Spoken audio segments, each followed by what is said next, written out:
त्यसरी नै केन्द्रित भएर बहस देशको विषयमा समृद्धिको विषयमा भएको छ कि छैन भन्दा उहाँले मलाई त्यस्तो भएको जस्तो लाग्दैन। उहाँले भन्नुभयो नेपालका कलाकारहरू आउँदा कतिपय बेला त्यो कला संस्कृतिको निम्ति त यस्ता खालका ग्यादरिङ भए जस्तो लाग्छ, तर पार्टीको नेता या पूर्व प्रधानमन्त्री आउँदा यस्तै किसिमको भएको मलाई याद छैन भन्नुभयो। म आफूलाई गौरवान्वित भएको महसुस गर्छु। तपाईँ जापानभरिबाट आउनु भएको छ। म तपाईहरू सबैलाई पार्टीको तर्फबाट र नेपाल सरकारको तर्फबाट पनि विशेष अभिवादन भन्न चाहन्छु। स्वीकार्नुहोस् अभिवादन र म सम्मान प्रकट गर्न चाहन्छु तपाईहरूलाई। तपाईहरूमध्ये यहाँ कयौंका विचारहरू भावनाहरू विभिन्न होलान्। मेरा विचार र भावनासँग सहमति विमति पनि होलान्, तर मैले जापानमा आएर हिजोदेखि आजसम्म जे अनुभूत गरेँ, सबै विचार प्रवृत्तिका साथीहरू, सबै पेशा व्यवसायका नेपालीहरूले नेपालप्रति, नेपालको पूर्व प्रधानमन्त्रीको हैसियतले र पार्टीको एउटा नेताको हैसियतले म प्रति जुन सम्मान मैले महसुस गरेँ, त्यसले तपाईहरूले मलाई एउटा निकै ठुलो भारी बोकाएर पठाउन खोजेको महसुस गरेको छु। मलाई सित्तैमा जान तपाईहरूले दिनुभएको छैन। मलाई जिम्मेवारीको, देश निर्माण प्रति अझ गम्भीर हुनुपर्ने, आर्थिक विकास समृद्धिको निम्ति अझ बढी मेहनत गर्नुपर्ने निकै ठुलो सन्देश तपाईहरूले मलाई दिनुभएको छ र यो सन्देश म बिर्सने छैन। म सुरुमै तपाईहरूसँग प्रतिबद्धता व्यक्त गर्न चाहन्छु। तपाईहरूले जापान जस्तो विश्वको तेस्रो ठुलो आर्थिक शक्तिको हैसियत प्राप्त गरेको देशमा झण्डै 1.25 लाख नेपालीहरू, हुन त मैले हिजोदेखि आजसम्म जति नेपाली साथीहरूसँग या दिदीबहिनी दाजुभाइहरूसँग भेटे, अन्तर्क्रिया गरेँ। मैले आउँदै गर्दा बाटोमा, ट्रेनमा साथीहरूसँग सोध्ने नि गरेको छु, कहीँ मैले विशेष वर्गका नेपालीलाई मात्रै भेटेको त छैन। सबै राम्रै चाहिँ सम्मानको साथ पेशा व्यवसाय गरेको जस्तो, आर्थिक रूपले पनि सम्पन्न, राजनैतिक रूपले पनि सचेत, बौद्धिक रूपले पनि, बौद्धिक स्तर पनि उच्च भएकै मात्रै देख्छु मैले त। कि मलाई त्यस्ता मानिसहरूसँग मात्रै भेटाइएको हो कि?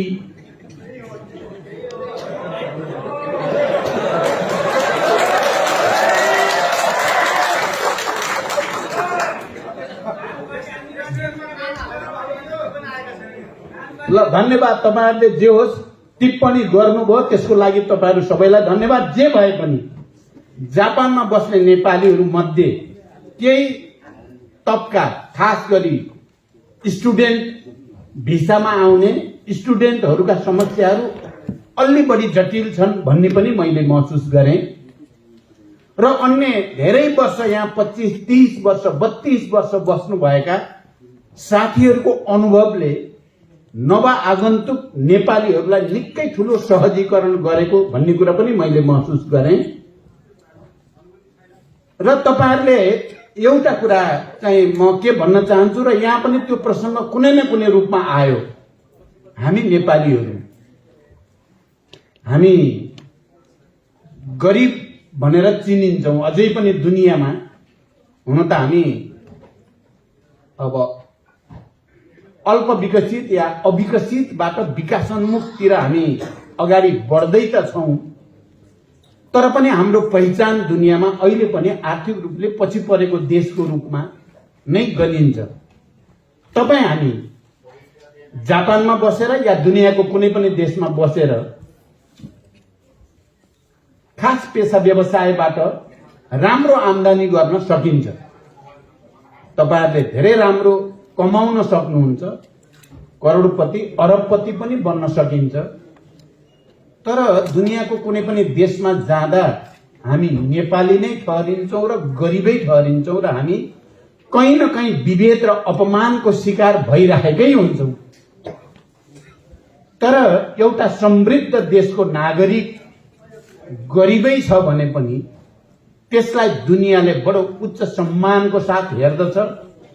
एयरपोर्टमा जाँदा या स्टेशनहरूमा जाँदा या कुनै त्यस्तो खालको कार्यक्रमहरूमा जाँदा धनी देशको नागरिकलाई गरिने व्यवहार र गरिब देशको नागरिकलाई गरिने व्यवहारमा अन्तर हामी सबैले महसुस गरेका छौं। मैले केही वर्ष अगाडि दुबईमा यो स्तरको त होइन, तर त्यहाँका पेशा व्यवसायमा रहेका सफल व्यवसायीहरूबाट अन्तर्क्रिया कार्यक्रममा बोलेको थिएँ र त्यहाँ यही प्रसंग उठेको थियो। हामी जतिसुकै सफल भए पनि नेपाल भन्ने देश गरिबै रह्यो भने हामीले जीवनको सार्थकता र सम्मानपूर्ण जीवनको जो परिकल्पना हामी गर्छौं त्यो प्राप्त गर्न सक्दैनौं।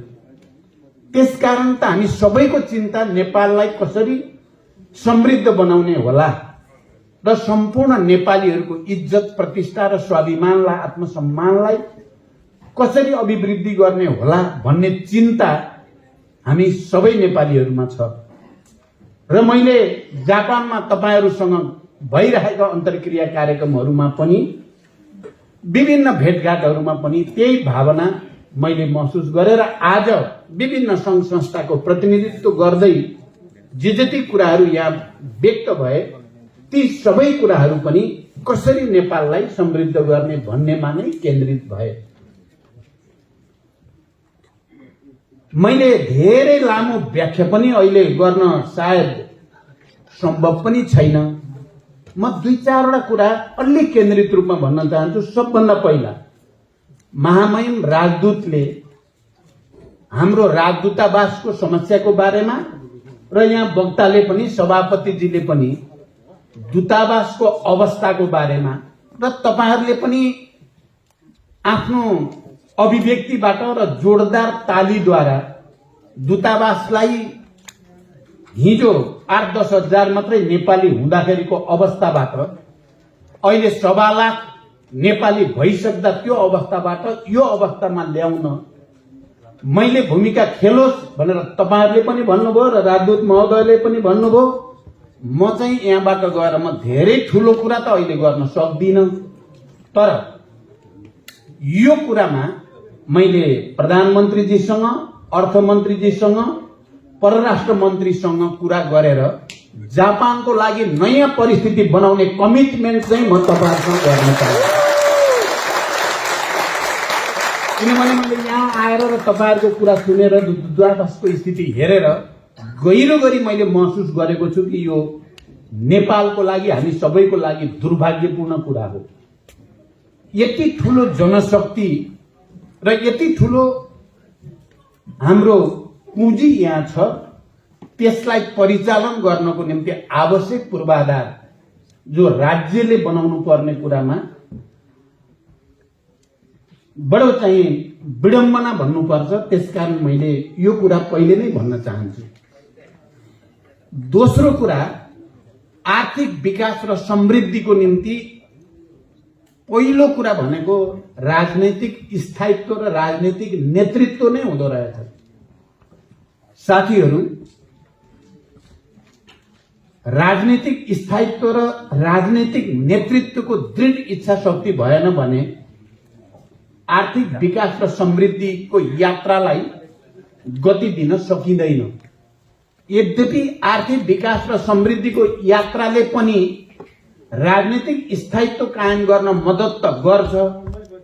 दुईटैको डायलेक्टिकल भन्छौं हामी, अन्तर सम्बन्ध पक्कै पनि हुन्छ। तर विश्व इतिहासले, मानव जातिको इतिहासको अनुभवले र विकसित देशका तमाम उतार चढाव र अनुभवले के देखाएको छ भने अल्टिमेटली पोलिटिक्स नै कमान्डमा हुन्छ। पोलिटिक्स ठिक ठाउँमा भयो भने विकास र समृद्धिको यात्रा ठिक ढंगले अगाडि बढ्छ। पोलिटिक्स कमान्डमा भएन, पोलिटिक्सले ठिक ढंगले नेतृत्व गर्न सकेन भने अस्थिरता र अराजकताको स्थिति हुन्छ र त्यसले आर्थिक समृद्धिको निम्ति बाधक भएरै देखा पर्छ। यो विश्व इतिहासकै एउटा निचोड जस्तो हो। हाम्रो देशमा सबभन्दा पहिला त हामीले ठिक गर्नुपर्ने कुरा भनेको राजनीतिलाई नै छ। राजनीतिक स्थायित्व, स्थिरता र राजनीतिक इच्छा शक्ति, देश बनाइ छाड्ने नेतृत्वको इच्छा शक्ति त्यो रूपमा प्रस्तुत नभइकन हामीले अपेक्षित विकासलाई गति दिन सकिँदैन। पहिलो कुरा म यहाँहरू सबैको ध्यान पनि देशमा कसरी राजनीतिक स्थायित्व निर्माण गर्ने होला र हामी सबैको सामूहिक विवेकको प्रयोग गरेर एउटा यस्तो वातावरण जसले राजनीतिक स्थायित्वतिर देशलाई लैजान मद्दत गर्छ, हामी त्यो वातावरण बनाउन हामी सबैको विवेकलाई प्रयोग गरौं। म तपाईहरुसँग यो अपील पनि गर्न चाहन्छु। दोस्रो कुरा यहाँ तपाईहरुले पनि राख्नुभयो, विकास र समृद्धिका आर्थिक क्रान्तिको निम्ति अर्को आवश्यकता भनेको सुशासन नै हो।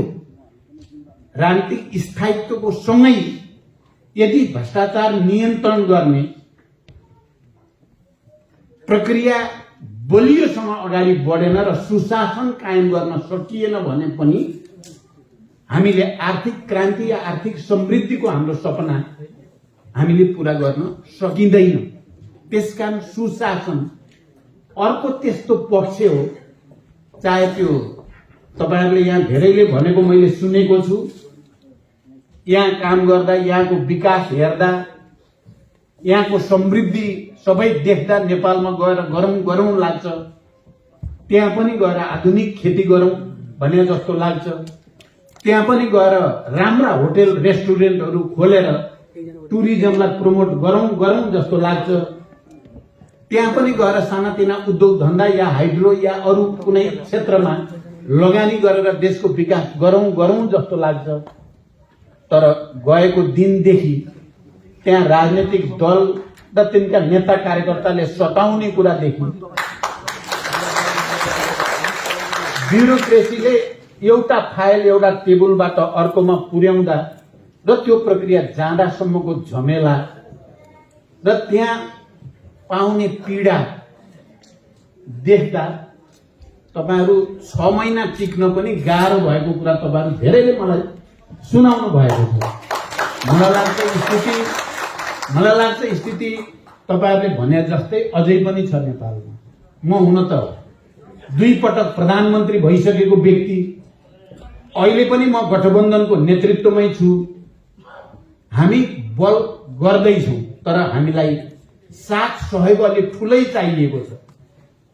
ठूलै साथ सहयोग नेपालीको र विदेशमा बस्ने अझ जसको रेमिटेन्स र जसको पसिनाबाट नेपालको अर्थतन्त्र अहिले चलिरहेको छ, त्यो शक्तिको साथ सहयोग चाहिएको छ। त्यसैले मैले दोस्रोमा भन्न चाहे आर्थिक विकासको आधारको रूपमा सुशासन नै हो। मैले अहिले तपाईहरुको अगाडि उभिएर यो कुरा भन्दै गर्दा मैले किन भन्ने साहस गरे या दुस्साहस गरे, किन भन्दा म 2 चोटि प्रधानमन्त्री भए र मेरो 2 चोटिको प्रधानमन्त्रीत्व कालमा कहीँ कतै भ्रष्टाचार भन्ने कुनै मिडियाले कहीँ कसैले उठाउने ठाउँ रहन दिएन। त्यसकारण मैले तपाईहरुको अगाडि यति भन्ने नैतिक अधिकार मलाई छ। सुशासन सम्भव छ भन्ने विश्वासको साथ मैले तपाईहरुको अगाडि यो भनेको हो। पहिलो पटक प्रधानमन्त्री हुँदा होस् या दोस्रो पटक प्रधानमन्त्री हुँदा होस्, थुप्रै जटिलता समस्या भए। मेरा आफ्नै पनि अनुभवका कमी पहिलोचोटि त देखा परेकै हो, कयौं कमीहरू पनि देखा परेकै हो। तर मैले तपाईहरुको अगाडि यो भन्दै गर्दा विकासको पूर्वाधारको दृष्टिकोणले मध्य पहाडी लोकमार्गदेखि हिमालमा पनि पूर्व पश्चिम मार्गदेखि अनि उत्तर दक्षिण कोरिडोर बनाएर कर्णाली सुदूरपश्चिम हिमाल पहाड तराईलाई जोड्ने कनेक्टिभिटी महत्त्वपूर्ण छ भन्ने योजना मैले प्रस्तुत गरेको हो र त्यो सँगै नेपालमा विकासको निम्ति हाम्रो पोटेन्सियल भनेको देशको हामीसँग भएको साधन स्रोत मध्ये इलेक्ट्रिफिकेसन, विद्युतीकरण, हाम्रो पानीको सदुपयोग, जलविद्युत, किनकि एउटा ठूलो राजनीतिक परिवर्तन पछि विकासलाई गति दिने भनेको आफूसँग भएको पोटेन्सियल, प्रकृतिले दिएको कुरालाई सही सदुपयोग गर्ने कुरा हो। मैले अहिले तपाईहरुको अगाडि यो कुरा भन्ने आँट पनि किन गरिराखेको छु भने 10 वर्षमा 10,000 मेगावाटको सपना देख्दै गर्दा र दोस्रो पटक प्रधानमन्त्रीको हैसियतमा लोड सेडिङ अन्त्य गरेर नेपाललाई उज्यालो बनाउने प्रक्रियाको नेतृत्व गरेको नाताले पनि म तपाईहरुको अगाडि यसो भन्ने आँट मलाई आइराखेकै हो। र अहिले त्यही इलेक्ट्रिफिकेसन मार्फत हामी अब विद्युत व्यापार गर्ने, विद्युत बिक्री गरेर करोडौं र अरबौं त अहिले नै कमाउन थालियो। केही महिनादेखि तपाईहरुलाई थाहा छ, केही दिन अगाडि म भारत भ्रमणमा थिएँ र त्यहाँ नेपालको विद्युत अब केही समय भित्रै 2500 मेगावाट थपिँदैछ। पीपीए गर्ने निर्णय क्याबिनेटले गरिसकेको छ। 2500 मेगावाट अहिले भर्खरै खपत गर्न सक्ने हैसियत हाम्रो भइसकेको छैन। त्यो अवस्थामा हामीले त्यसलाई भारत, बंगलादेश र सम्भव भएसम्म चाइनामा पनि व्यापार गर्ने र त्यसबाट आर्थिक समृद्धिको एउटा क्रान्तिकारी प्रक्रिया, त्यो सुधारात्मक होइन, हामीसँग भएको त्यो पोटेन्सियललाई ठिक ढंगले सदुपयोग गर्दा गुणात्मक ढंगले नेपालको विकास सम्भव छ। तीनटा अनुभव, 10 वर्षमा 10,000 मेगावाट, लोड सेडिङको अन्त्य, विद्युत उत्पादनमा गुणात्मक प्रगति र विद्युत व्यापार मार्फत नेपालको आर्थिक विकास र समृद्धिको आफ्नै गोरेटो खोल्ने जो प्रक्रियामा हामी यहाँ आइपुगेका छौं र त्यो प्रक्रियाको पनि नेतृत्व गर्ने मलाई पनि अवसर प्राप्त भएको छ। म त्यो विश्वासको साथ म भन्न चाहन्छु, इलेक्ट्रिफिकेसन तपाई हामी सबैले पनि नेपालमा विद्युत मार्फत समृद्धिलाई दोस्रो आधारको रूपमा, तेस्रो हामीले भनेका छौं टुरिज्म, पर्यटन पनि अनन्त रूपले हामी कहिल्यै नसकिने जति खर्च गरे त्यति बढ्दै जाने हाम्रो आर्थिक विकासको आधार हो टुरिज्म। हाम्रो भौगोलिक विविधता, हाम्रो सांस्कृतिक विविधता, हाम्रा जनताको चाहिँ व्यापक मेहनत गर्ने परम्परा, इतिहास, यो सबै कारणले नेपाल एउटा अनन्त टुरिज्म विकासको केन्द्र हुन सक्छ। त्यसमा हामीले त्यसमा जोड दिएका छौं। तेस्रो, तपाईहरुले यहाँ संकेत पनि गर्नुभयो, अहिले नेपाल सरकारको नीति कार्यक्रम बनाउँदै गर्दा र बजेट मार्फत हामी कतापट्टि लैजाने नेपाललाई भनेर सम्बोधन गर्दै गर्दा हाम्रो ध्यान, र तपाईहरुले भने जस्तै गठबन्धनको एउटा नेताको हैसियतले मेरो ध्यान कृषिमा, किनकि नेपालको लागि कृषिको आधुनिकीकरण, कृषिको यान्त्रिकीकरण, कृषिको व्यवसायीकरण र कृषिमा आत्मनिर्भर हुँदै कृषिमा आधारित उद्योगहरूको विकास, हामीले व्यापक रोजगारी सृष्टि गर्न सक्ने क्षेत्र यही नै हो भएर तपाईहरुले अहिलेको सरकारको नीति कार्यक्रममा हेर्नुभयो भने पनि कृषिलाई नै जोड दिएको छ र अब लगानी कृषि क्षेत्रतिर अलिक बढी गुणात्मक ढंगले बढाउनु पर्छ भन्ने कुरादेखि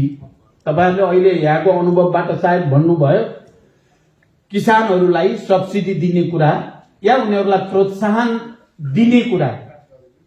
यहाँ मैले अघि आउँदै गर्दा सुने, खेतीपाती गर्नेहरूका निम्ति सरकारले यति धेरै लगानी गरेको छ जापानमा, हामीले त्यसको केही अंश मात्रै नेपाल सरकारले कृषि क्षेत्रको विकासको निम्ति गर्ने हो भने त्यो ठूलो कुरा हुन सक्छ, साँच्चै हो।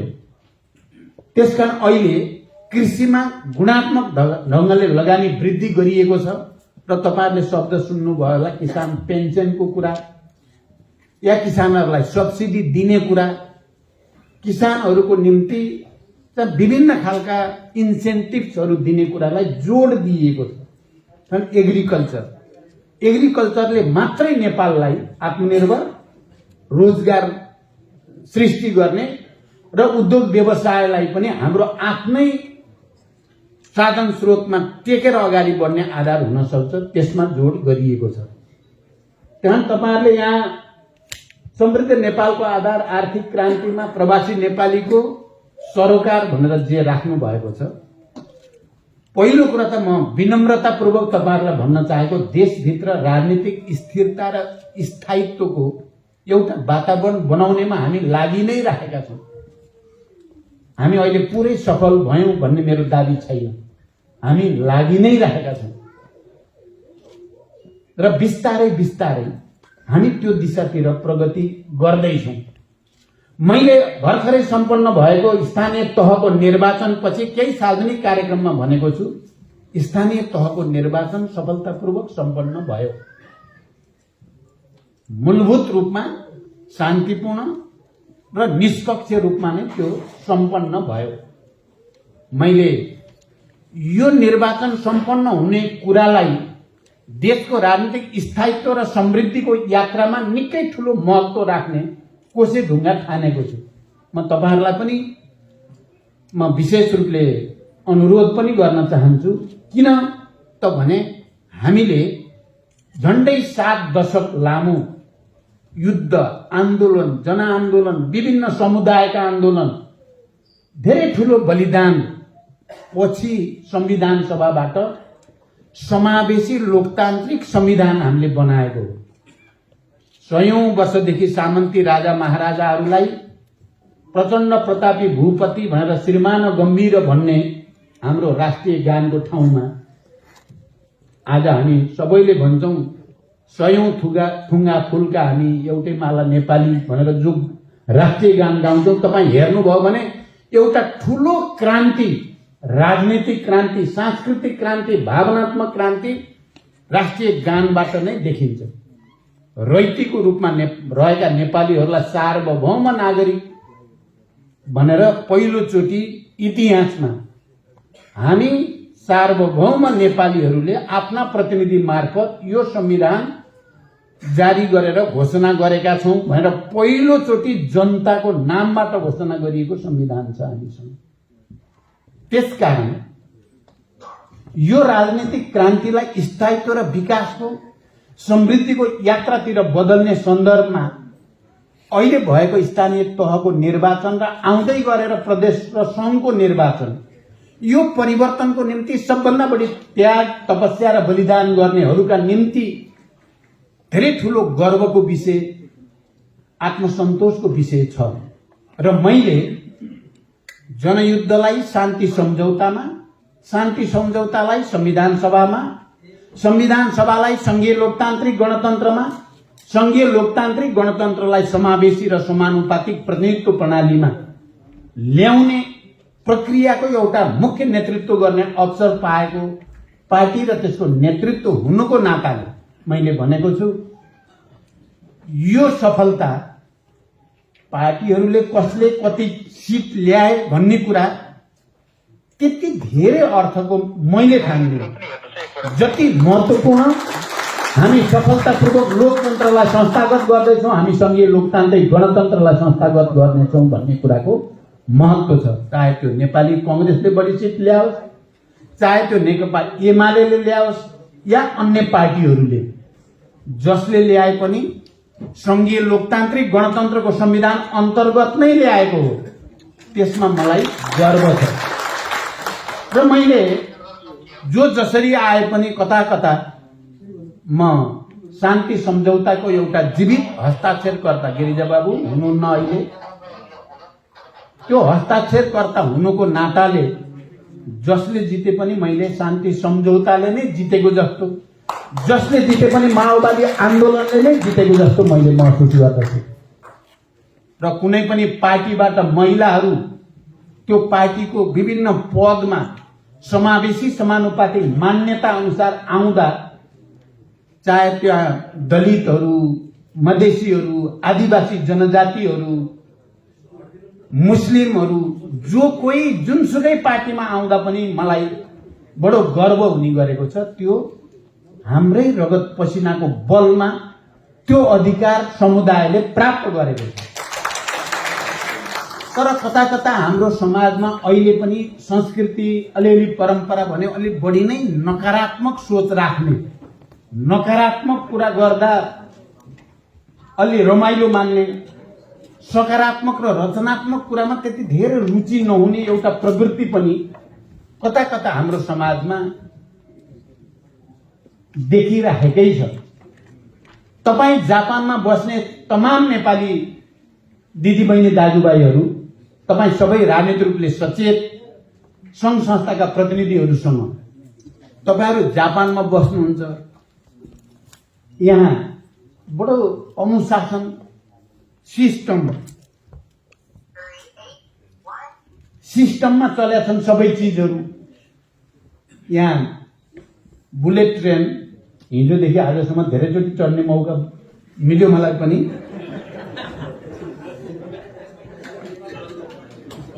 10:09 आउँछ भनेपछि 9 मिनेटमा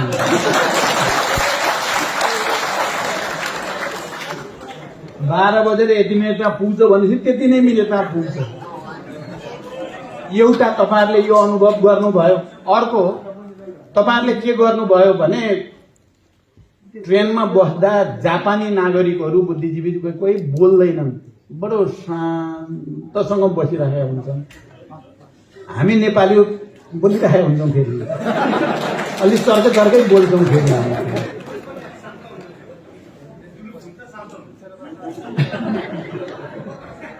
र उनीहरू आज हिरोसिमा गएर पनि मैले त्यो सबै म्युजियमदेखि त्यहाँ बम हानेपछिको सबै भग्नावशेषहरू पनि हेरेँ मैले।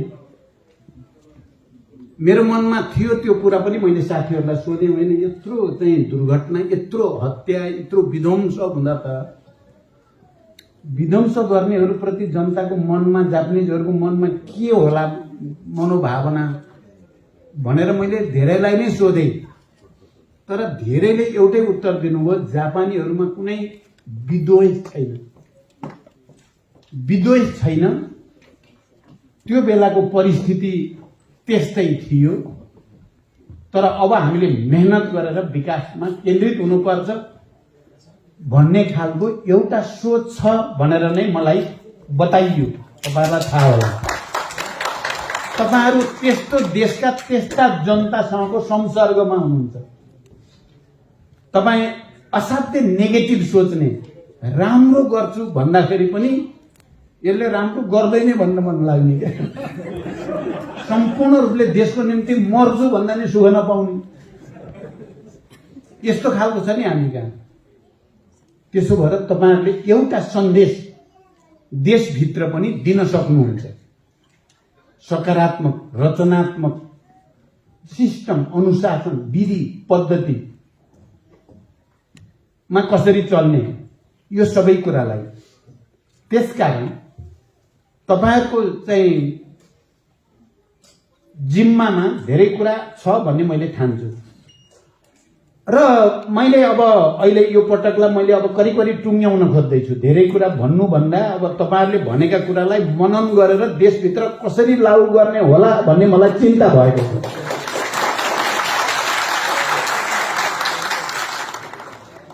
त्यसकारण म ती कुराहरूलाई लागू गर्ने बारेमा सोच विचारमा छु र म आउने निर्वाचन मार्फत त्यही घोषणा पत्र मैले तयार पारिँदैछ हाम्रो पार्टीको तर्फबाट, गठबन्धनको तर्फबाट पनि।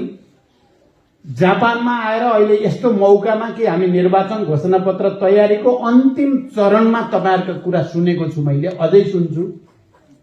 र तपाईहरुका कुराहरू अब नेपालको नीति कार्यक्रमका घन्किन्छन् भनेर म तपाईहरुलाई विश्वास दिलाउन चाहन्छु।